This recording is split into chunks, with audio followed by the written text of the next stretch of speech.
So yeah, plug that data in, go about 3 decimal places. Okay, Ayla, I heard you saying that. What'd you get for the equation? Y equals 38.407 plus negative 5.488x.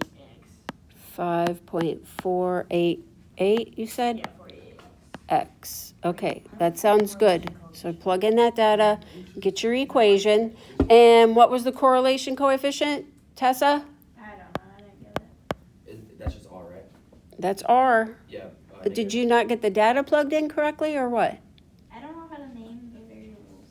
Oh, you want help? Call them whatever, X and Y. Yeah, I Call know, I them just don't know where to put E it. You for put it in the one engine. that has a letter. So you put it up here and then here and then you'll plug it in. Because if you put it here, it won't work. I can tell It's you. like- Okay, while she's helping with that, go ahead, Landon. Negative .958. -0.958. So guys, that is a strong negative correlation, right? So that means as engine size increases, combined miles per gallon decreases, which should make sense. If you've got a big truck, your gas mileage is not going to be as good as if you're driving a small little whatever. Okay, hold on, don't turn the page yet. I need to know what R squared is, and I want you to tell me what R squared tells us. Who wants to do that? Landon, go ahead.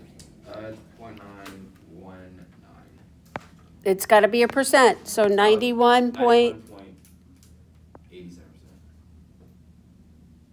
okay, 91.8%. Go ahead. Oh, 98. Yeah.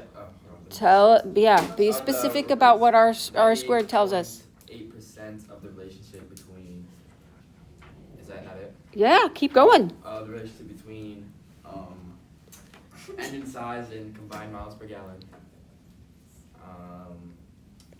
can be explained by Lsrl. By the least squares regression line. Good. 91.8% of the relationship, I'm abbreviating here, between engine size and combined miles per gallon can be explained by that least squares regression line. Good. Guys, you've got it. That verbiage is very important in terms of how you say that. All right, next question. What's the y-intercept? Jack, what's the y-intercept? Oh yeah, like I don't know how to find that because it doesn't say on the calculator. No, but it does. Which one of those values is the y-intercept? 38.4. There you go. So the y-intercept is the point 0,38.407. Does that have a context? Does that have a meaning in this relationship? So here's what you have to think about. Does it make sense to say that we have an engine size of 0 and a combined miles per gallon of 38.407? That doesn't make any sense, does it? So no context, it's just a baseline because 0 engine size cannot have a combined miles per gallon of, I can't spell, and I'm trying to write quickly. Combined miles per gallon of 38.407, right? Is this specific, like in the way you say it too, or just like write it to what makes sense? What now? Say that again. Does this have like a certain way to write it, like R squared, or no? You just make it make sense. For the y-intercept, you're always going to think about if x is 0, what's the corresponding y, and does that make sense in the context, or is it just kind of it's just kind of there? Sorry, what does it say under combined? Under what? Combined. Miles per gallon Okay, thank you. of 38.407. Sorry, I'm trying to write fast, and it's very messy. Okay, so here's what we need to talk about and what we've got to be able to do now. We need to be able to, if you are graphing, if you're drawing a sketch of a scatter plot, right? I might ask you to just eyeball it and draw in a line of best fit. You've practiced that a little bit. We will practice that more. But you might also be asked to draw in, if you're asked to draw in the actual least squares regression line, you got to be exact. And so we've got to talk about how you're going to do that. Okay, so that's what we're going to practice. Here's what you are going to do. Let's write the equation down again. We have this equation, 38 point, what did we say? How far did we go out? We went to 0.407, right? Minus 5.488x. Here's what you are going to do. Okay, we have this scatter plot. If you are expected to draw in the least squares regression line, notice what it says you are going to do. You're going to choose two x values, one that's low based on what the values are and one that's high. So we're going to find 2 points. You guys know that by definition from geometry class, if we have 2 points, we can draw a line. So what we do is we look at what the values are like to choose a low x value. It doesn't necessarily have to be an x value that was on our table, but it can be. So let's just plug in 1.5 for x. And then for the high end, let's plug in, I don't know, how about 4.5? So we're going to plug those numbers in for x and figure out what our corresponding y is. That's what this is saying over here is that's the work that I'm going to expect you to show me. How do we do this though? Do we do like the F of? Yep. So you can truly just plug that in on your calculator. 5.488. But you need to show me that you know that's what you're, like, you need to show me you're plugging in 1.5. So you want us to like write So out? now F1 of 1.5, what is that value, Ayla? I'm trying to get back to my document. Oh, okay. How do I put F?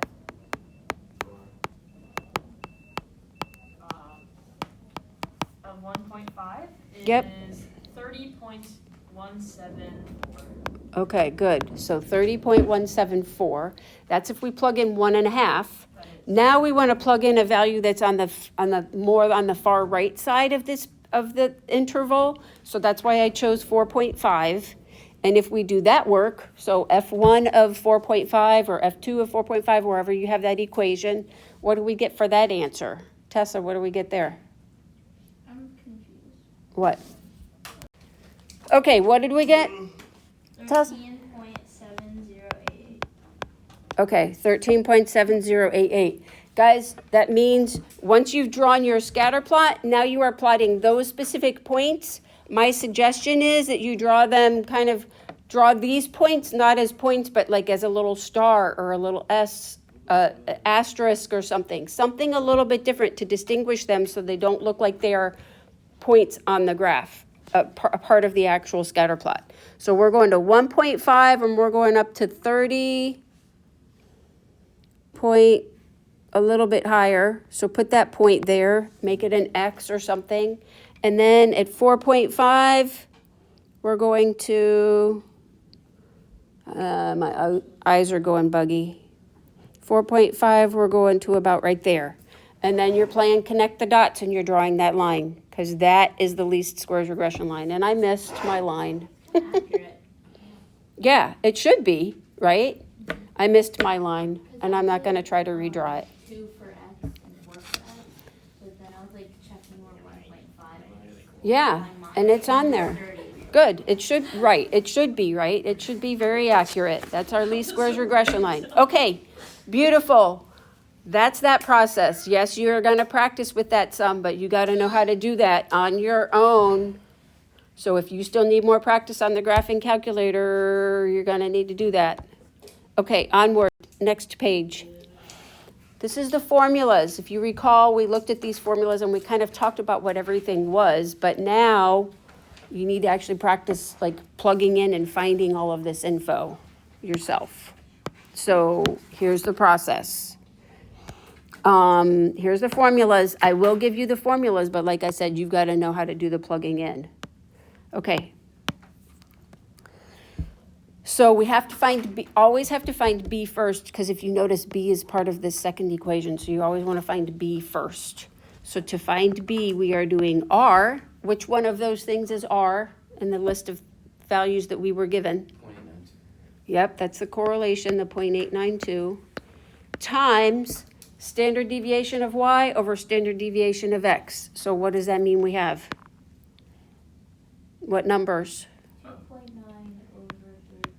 There you go, 2.9 over 3.5. Okay. So check my math for me, please. It looks like b should be equal to 0.739. I'm gonna check. That's our slope, right? Yeah. Yeah. Good, okay. And then to find our y-intercept, we're gonna do y bar, which is the mean of y, so 34.7 minus b, that's the number we just figured out, times x bar, which is the mean of x, which is 64.8. So a is equal to, check my math, please. Wait, where did we get 64? Yeah, that's right. Oh, it's the mean of x. The mean of x. That's good. That's good. Landon says we're good. Okay. You found your A and your B, and now please do not forget to actually write what your equation is, right? So this is saying that our equation is 0.739x minus 13.187.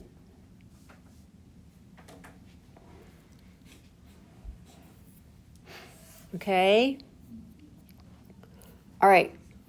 For this next problem, you're just given the data. Like if you notice, this was pretty fast and straightforward because I gave you all of those different things. You might be given just the sets of data, and so then you have to find, notice, you have to find what is the mean of x and what is the standard deviation of x. What is the mean of y and what is the standard deviation of y? So, and you have to find r also. So I want you to plug in the data. That's two separate lists. To find your mean and standard deviation, you're just doing one variable statistics. To find the r, you have to do the least squares regression line. Okay? So we're going to find those values. Make sure you're using S sub x, not the sigma sub x for standard deviation. So plug in, get those values, and we'll finish. All right, what do we get for mean of x? 22.5. That's what I told you. Yep, 22.5. And standard deviation? 20.917. 917, good. And then mean for y? 78.833. Okay, and standard deviation? 7.468. 7.468, beautiful. And then who got r? 0.964. Yeah, 0.964, beautiful. Okay, so normally you're gonna either have to be able to find that info or it's gonna be given to you, that type of thing, right? So, because you can see what the equation should be, or it's gonna be really close once we do the plugging in. It's gonna be very close, right? But this is to practice with this process to make sure you understand how to plug in. So we're gonna find B first. So we're doing R, which is that 0.964 times standard deviation of y, so 7.468 over 20.917. Okay, so for B we get what, 0.344? Check my math. Is right. Did we get that? Landon says yes, so it must be. Okay, and then we get A, so we're doing 78.833 minus 0.344 times 22.5. So A is how much? 1.433. I'm sorry, what'd you get? I got 1.433. I got 7. Should be higher than that. Yeah, 71 point, Oh, I put, 315. yeah, I put 3.44 instead of 0.344. oh, yeah, that would change things. Okay, 71 point, I'm sorry, 315. 315? Okay. All right, so there's our equation then. We have the values for that. So I got something a little bit different for my A value. I think it's a rounding thing. So 71.315 plus 0.344x. That's our equation. And that should kind of match with what you see on your calculator, right? Yeah. Okay, beautiful. Okay, so that worksheet for homework, please be very careful, nice, neat, clean for the graphs. That's why I gave you a separate sheet of graph paper. Be very thorough with your explanations, all of that good stuff. Okay? Nice. I actually understand it now. It's not nice. Good.